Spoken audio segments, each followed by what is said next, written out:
Welcome to our video guide on completing the I-864 Affidavit of Support. In this video, we will break down the essential steps and requirements to ensure that your application is complete and accurate. Let's dive in and simplify this process for you. In this video, we will cover several key topics.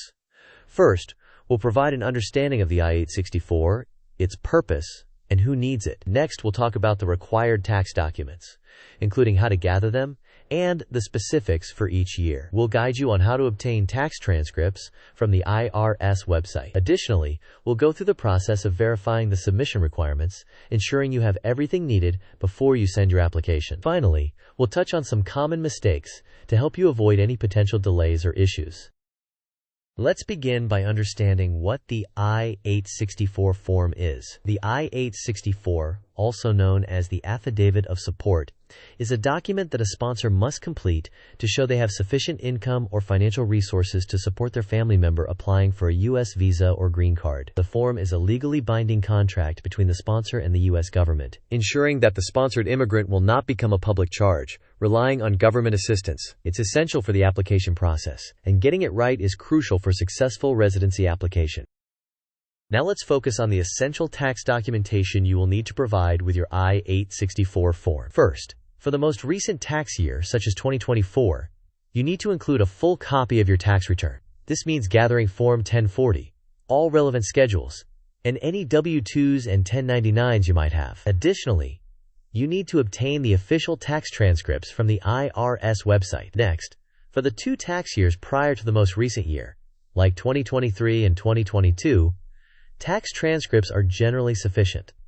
However, it's important to verify the exact documents required by the specific instructions for your I-864 submission to avoid any delays or issues with your application.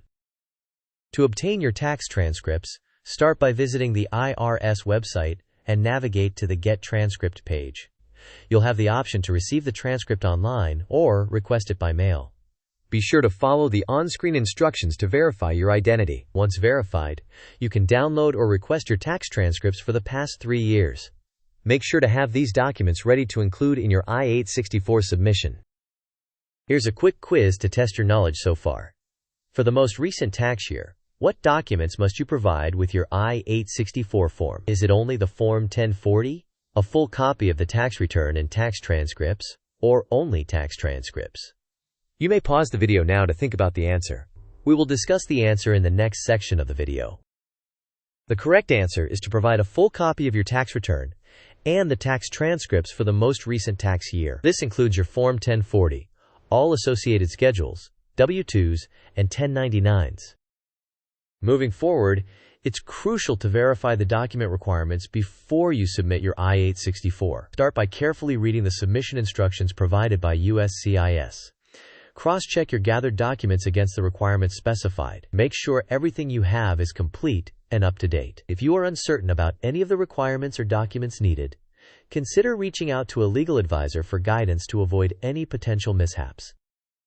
Let's now review some of the common mistakes people make when submitting their I-864 forms. First, make sure not to submit incomplete tax returns. All parts of your tax return must be included. Second, ensure you have obtained official transcripts from the IRS. Third, be diligent in following specific submission instructions. Lastly, avoid missing any filing deadlines. Being mindful of these points can save you from potential setbacks in your application process.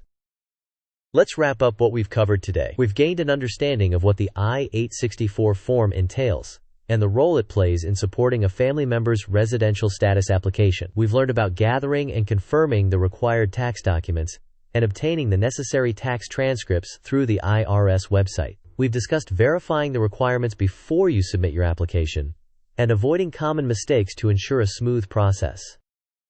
Thank you for watching our video on mastering the I-864 process. If you found this video helpful, please like, share, and subscribe to our channel for more informative content. We'd love to hear your thoughts, so be sure to leave a comment below.